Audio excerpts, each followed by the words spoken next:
俄羅斯同美國之間嘅談判可能已經係傾彎咗啊！克里姆林宮前幾日仲喺度讚美特朗普嘅，前兩日畫風變咗。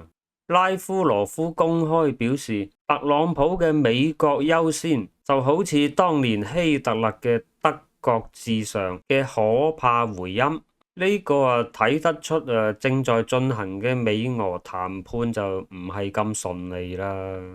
要俄羅斯退回到戰前嘅邊界線，甚至係恢復到2020年嘅協議邊界，普京點會妥協呢？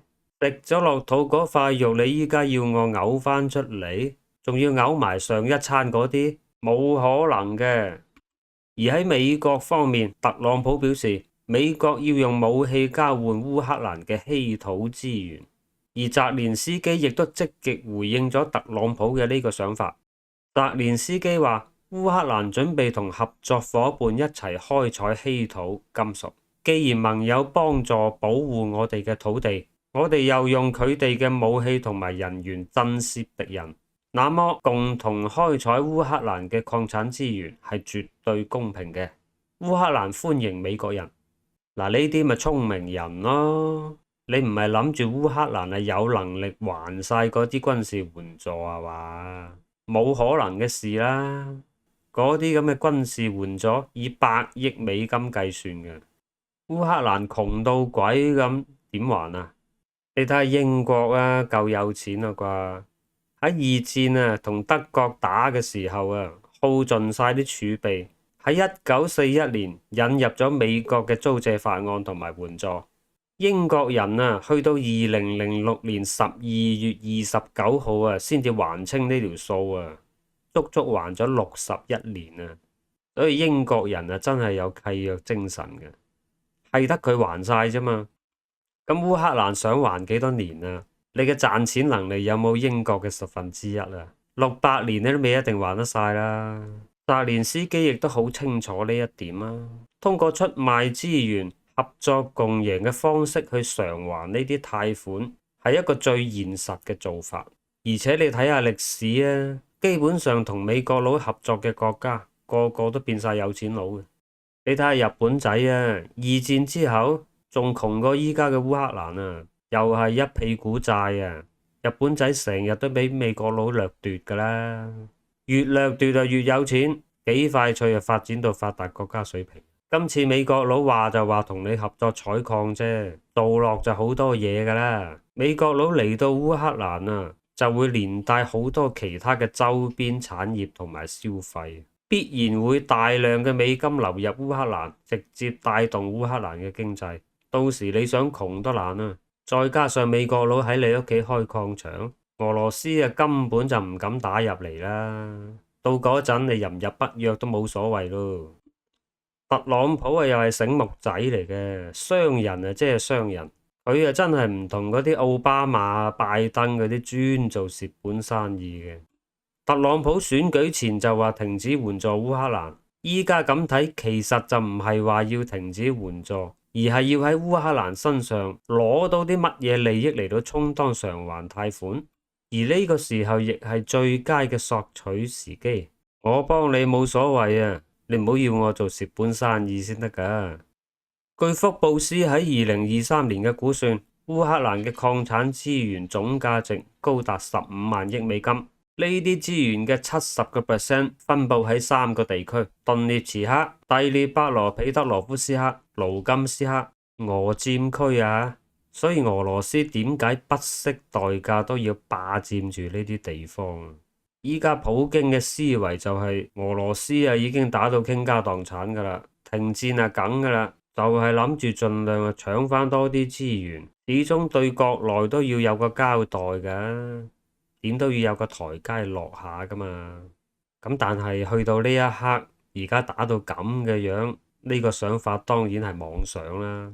你一個侵略者，你仲要攞利益，如果你得逞嘅話，以後人哋個個都有樣學樣啦。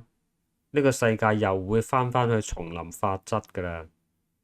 嗱，話又講翻轉頭特朗普呢，佢係有好嘅一面，但係佢亦都有傻嘅一面噶。特朗普要求烏克蘭喺今年舉行總統選舉，呢個係好基本嘅常識嚟㗎啦。戰時總統係唔可以陣前易帥嘅，況且澤連斯基依家係烏克蘭嘅英雄嚟嘅。啱啱開戰嘅時候，兵臨城下，俄軍離澤連斯基嘅最近距離得1公里，佢都唔走。放眼歷史，有幾多個咁夠薑夠雷嘅領導人啊？好多一開戰啊就走到邊尾都直埋啦。烏克蘭國內一面倒反對戰時總統選舉，就連澤連斯基嘅競爭對手啊都不同意舉行選舉啊。前總統波羅申科明確表示，戰時狀態烏克蘭不可能舉行總統選舉，只會有機會中普京製造嘅陷阱。持同樣觀點嘅仲有前總理季莫申科，佢表示喺當前嘅條件下舉行總統選舉係荒謬嘅，咁樣只會導致烏克蘭輸掉戰爭。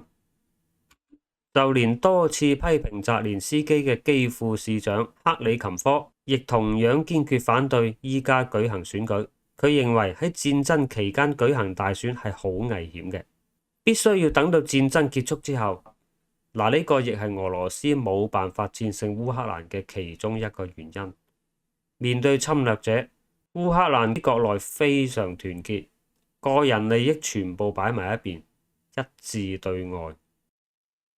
2025年嘅2月4號，嚟自歐盟委員會、歐洲委員會、烏克蘭及其他37個國家嘅法律專家同埋政府代表喺布魯塞爾舉行咗2日嘅專家組工作會議，會後提交咗侵略烏克蘭罪國際特別法庭規約初稿。